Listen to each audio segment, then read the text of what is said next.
Bhopal gas सानहे के मुतासरीन के लिए मरते दम तक जद्दोजहद करने वाले गैस मुतासरीन के हक के लिए लंबी लड़ाई लड़ने वाले अब्दुल जब्बार को बाद अजमर्ग पद्मश्री एजाज दिया गया जा रहा है।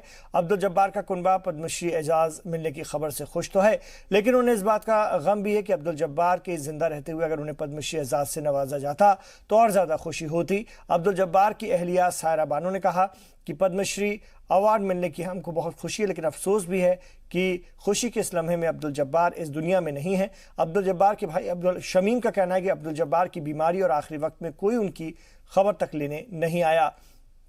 अगर सही वक्त पर मुनासिब इलाज होता तो वह आज जिंदा होते।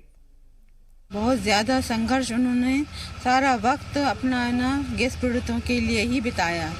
बहुत कठिनाइयाँ आई हैं उनके साथ, लेकिन हर कठिनाई का उन्होंने सामना करा है। गैस पीड़ितों के लिए ही वो संघर्ष करते रहे, उस संघर्ष में ही अपनी उन्होंने जान दे दी। ये पुरस्कार जो है बहुत सम्मानजनक पुरस्कार है। अगर यही पुरस्कार उनके जीते जी मिला होता तो मैं समझता हूँ कि उससे चौगुनी खुशी हम लोगों को होती। अब जो हम लोग को ठीक है कि भाई ये पुरस्कार मिला, भारत सरकार ने दिया है हम लोगों को, हम सरकार के बहुत बहुत शुक्रगुजार हैं इस चीज़ के लिए कि उनने हमारे परिवार को इस लायक समझा।